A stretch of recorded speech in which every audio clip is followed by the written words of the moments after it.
This is Charlie Flowe, World Sports Show. I'm here with Lloyd Yaxley, goalkeeper coach. Been pretty adventurous since the end of the NWSL season. We've been seeing you work with U.S. Soccer. Let's walk through how that all got started up. Yeah, so since drowning my sorrows after the defeat of the NWSL final, I've been in with I just got back from LA actually a few days ago from working with the U23s at StubHub, which was a really exciting camp. I mean, we had I think 9 or 10, maybe even more girls from the camp get drafted in the middle of the camp, so it's kind of fun to, with a group of players, a whole host of them come in as amateurs and leave as pros, which is kind of cool. And then in November, I covered for Graham Abel, who's the full national team goalkeeper coach. So for the two games that the national team had against Romania, I jumped in and worked with Alyssa Nair and Ashlyn Harris and got them ready for those two final games of 2016. Now, really, everybody's known you've worked with Harris when you were with the Washington Spirit, but what was it like working with Nair? Was this your first time working with her? Yeah, my first time working with Alyssa, it was really positive. She's a hard worker and she has a lot of great tools for goalkeeping. She's a great pro. She asks a lot of questions and I mean, just like anyone playing at that level, like every little millimeter counts, every inch matters, and she fits that bill exactly.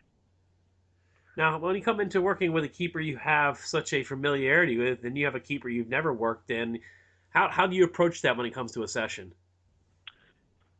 I mean, it is kind of interesting. Like, I mean, normally with the club, the majority of your focus is directed towards that number one's needs. But, just like with any of these national team camps, there isn't really a out and out number one starter as such. So you just kind of bouncing ideas off the two of them or the four of them, as was the case with the 23s, just to find out what they want to get out of camp, where they're at with things, like what they feel their weaknesses are and what they want to get better at throughout the week or throughout that period of time. So that's kind of what it was. Like, sat down with Alyssa and we spoke about what she feels that she could get better at and what she wants to get out of the week. And obviously, I'd had conversations with Ash leading up to that as well. So that's kind of how we went about it. And then along with that is a conversation with Graham, who works with them throughout the year, just finding out what he wanted from the sessions as well. Yeah, that's very interesting because you're working with the national team keepers, then you're working, like you said, with the U23s that you've got, players that are almost the peak of their game and then players that are trying to get to that next level. What are some of the differences you noticed in the skill sets between the national team keepers and the U23s? Yeah, so I mean, even with that U23 camp, we had a whole case of range of different age and abilities. So we had Casey Murphy, who was a junior at Rutgers. We had Laurel Ivory, who's a senior at high school. No, actually a junior. She's the U17 national team goalkeeper. We had Hannah Siebert, who was in the draft, was a Pepperdine senior, and then the final kid is Madeline Schiffel, who we actually drafted at the Washington Spirit last year. So she's been a pro for a year. So you've got everything from someone that's been a pro for a year to someone that's not even played a game in college because they're still a high school kid. So there's obviously a varying of I don't know if ability is the right word, but just of the environment that they're used to. And the biggest thing is the ability to make decisions at the speed and at the pace that the ball is struck. I think that's the biggest difference between, Laurel, who's the high school senior, and like Ashley and Alyssa. Just the speed that things happen, the speed that they execute technique happens a lot quicker. Well, that's another thing you have to put into a thought and consideration that you have a high school player that's typically only faced high school level, high club level, and to be put up with some of the best players in the world, it's so hard to replicate that in the club level because there's no possible way that every single player she's going against is ODP level.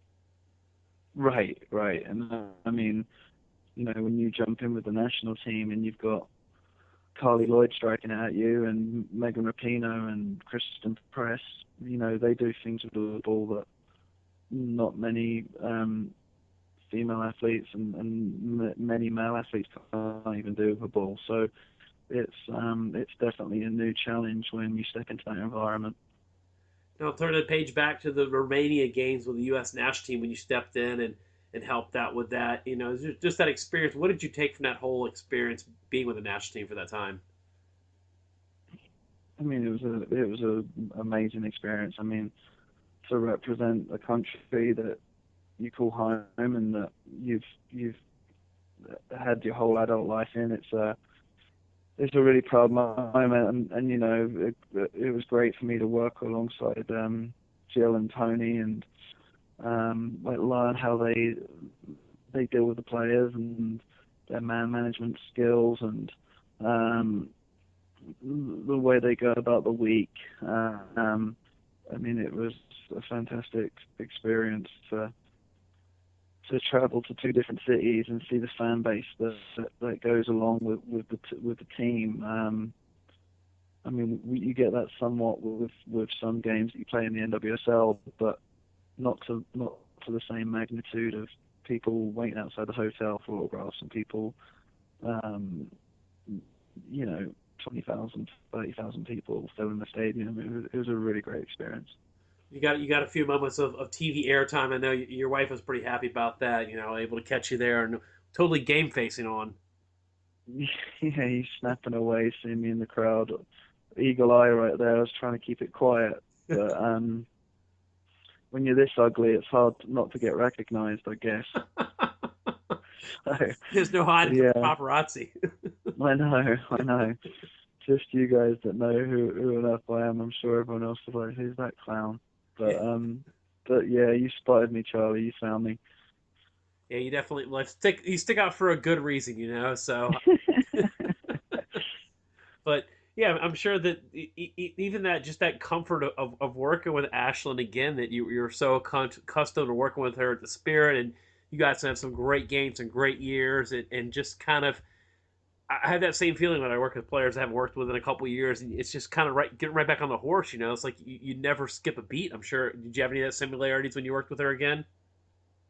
Yeah, I mean, obviously, me and Ash have a really positive relationship, and um, going back to the question that you asked previously, it was I had to try and go out of my way to build that relationship with Alyssa, and I mean, she's a super cool girl and like really easy to get along with, in that environment. So that was easy to do. But I mean, working with Ash again was great, and getting the opportunity to work with Alyssa was equally as exciting as it was getting to work with Ash again. And I'm sure that does give you a little bit of a credit because, like, keeper knows, hey, you've done great work with keeper A, and keeper A is working with you today, and you got another keeper, and that does help as a trainer that when you've already got a player that can kind of vouch for you. And I think that's such a big thing in this industry, especially in the goalkeeping aspect, that if a keeper has seen you've done well, you might get that call, hey, I want to work with you because I've seen what you've done with this keeper. Yeah, I think it's a level of trust that you have with that person, and they go away and they reflect and they think about where they were when you first started working with them and where they are now, and um, me and Ash spent a lot of time away from the soccer field as well with video and all things like that, and that's something that I try and do with every goalkeeper that I come into contact with. It's build that trust and build that relationship, that any question, any niggling kind of annoyance they have in their game, that we can try and work on that. And um, I've seen Alyssa since I actually bumped into Alyssa at the draft, and um, I feel like we built a decent relationship in that week as well. But if the opportunity for me to train her came around again, that there would be a good relationship. Yeah, I think that's a big thing, especially in goalkeeping. It's such a, I guess, a very criticized position. That goalkeepers aren't going to necessarily blame their goalkeeper coach, but you do have every different type of personality that goalkeepers are ones that know when they kind of have a coach that's kind of fudging it a little, and we see that a lot in this industry. That this day and age, goalkeepers want the best possible trainer they can get. I mean, the good part about the internet, there's so many videos on the web and things that they can use to help themselves. Yeah, I think you're saying about the goalkeeper getting the best they can get. I mean, I think especially when you're a more experienced goalkeeper, you know exactly kind of what you want out of your week, and you know how you want to feel going into game day. And um, I think the goalkeeper coach plays a key role in that, because if they're not, um, if you're not feeling great going into game day, and then you need to be in a better environment. That's sometimes the way that you think, or you need to be around different people, because you want to be your best self at every opportunity that you get to play. It's funny you just said something there about a goalkeeper not going to the day right, and we've all been there before. I saw that a lot in this past college season where sometimes keepers don't warm up the best, but then they have the most amazing game, and it's one of those things that always scratch my head about that. When you're going into a game, you have your starter already lined up. You and the head coach have decided this is our starter today, and then warm ups Hmm. they play like crud, but then game day they go save a PK. Yeah, yeah, we're a funny breed, huh? Us goalkeepers. Yeah, You can never tell. I mean, there's some times where like a goalkeeper that I've been warming up looks like they're not even going to catch cold during the yeah, game, and then they go out there and they to think of an American term, they stand on their head, and yeah. they're pulling saves out of anything that's going in on goal. They're pulling a save out. So it's I think it's the same with the field players as well. Like sometimes I'll go up to whoever the head coach is and like have it, or one of the assistant coaches, and how they look in warm ups, and sometimes it's, man, they were brilliant, and then you can see two goals in the first 5 minutes. Yeah. So it's a odd thing, but sometimes you do get a good feeling from warm ups, and a good vibe from the goalkeepers that you're putting through the ringer a little bit. But it's I try not to read too much into it. I try not to into the warm up, but sometimes you can't help yourself. Well, then sometimes you have to obviously know. I think one of the big key ingredients of being a goalkeeper coach is being a psychiatrist, and then also knowing when to talk to the keepers and when not to. And it's a very fine line that I have to tell myself when I coach my college keepers is when are they in the zone, and I just don't talk to them, because a lot of times if I see keepers in the zone, I just don't even talk to them. I feel they don't need any advice right now. I just gonna let them do their thing.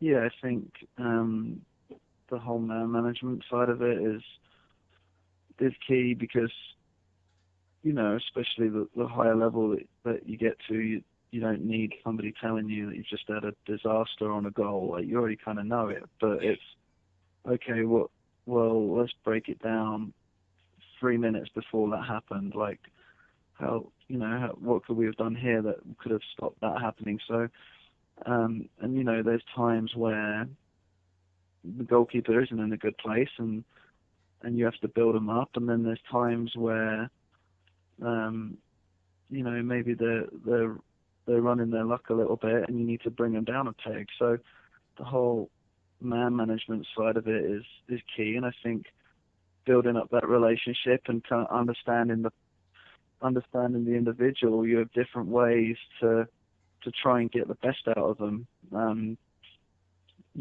goalkeepers that I've worked with in the past, like, you treat each of them the same, but you deal with the situations differently. so true. There's another thing that always goes to my mind that I played mostly defender before I played the goalkeeper role, and I look at there's like I feel like there's two different type of vocal keepers. There's a vocal keeper that is just shouting out of madness because they're upset about their play and the backline's play. Then you have the goalkeepers that are have taken on the role of being like a captain slash like sweeper that really kind of bark out and kind of call out plays before they happen. And I've seen that a lot with the keepers you work that they're reading the game, and that's something you have to teach, but they got to learn on their own. Yeah, I think most of the better goalkeepers out there, they are leaders and they are directors as well. And I think when they organise better, then they have less work to do. And some of the stronger goalkeepers out there that don't necessarily have the highlight reel saves, they're just the ones that are getting it done before it even gets to that point. So I think Kelsey Weiss is a great example of that. She doesn't have to make the high, she has the ability to make a highlight reel save, but she she doesn't always have to because she's done the work before and she's got into good positions, and a lot of that goes unnoticed. Well, that's a lot of things that I preach in a lot of my sessions is footwork. I always try to really focus the kids on footwork. He said every kid wants to be on ESPN making the highlight diving save, but a lot of it is positioning and communication with their backline that you just make it easy for yourself if you don't have to dive. Right. I mean, if you get a good read on the ball and you can adjust your feet and get as much of it behind, then you're doing a good job. And if you can organise it higher up the field, so you're not even having to deal with a shot, like job done. Yep. Well, I know you've got a lot of adventures coming up, and you'll be on the show again, and we'll be debuting some really big news from you. But I know that you're back here on the East Coast, and it's a little colder, so Yeah, it's not as cold as I thought it was going to be. I've been in LA so I yeah. go to LA and it rains every bloody day that I'm out there, and then I come back and it's raining here, so and freezing. Well, you But I feel like you're back mean, in England. It's just that's what it's doing. You're missing England indirectly, I guess. I know. That's exactly what it is. Like my brother's coming into town in a few days, so that's probably be a nice British welcome for him. Brings the weather with him, so he might not be so nervous about you crazy Americans. Yeah. Well, I wish you the best of luck, in the season coming, and always thank you for your time, and always, enjoy your pointers. It's one of those things as keeper coaches, we kind of stick together because we go through a lot of the different the grind together, and I always appreciate your time, Lloyd. Yeah, no, anytime. I think I mean, that's the great thing about the industry that we're in with coaching. It is a sharing of ideas, and it is a bouncing things off each other. So I'm always available to anyone and everyone. So it's been a lot of fun. Well, thank you again, Lloyd. All right, cheers, Charlie. I'll speak to you soon.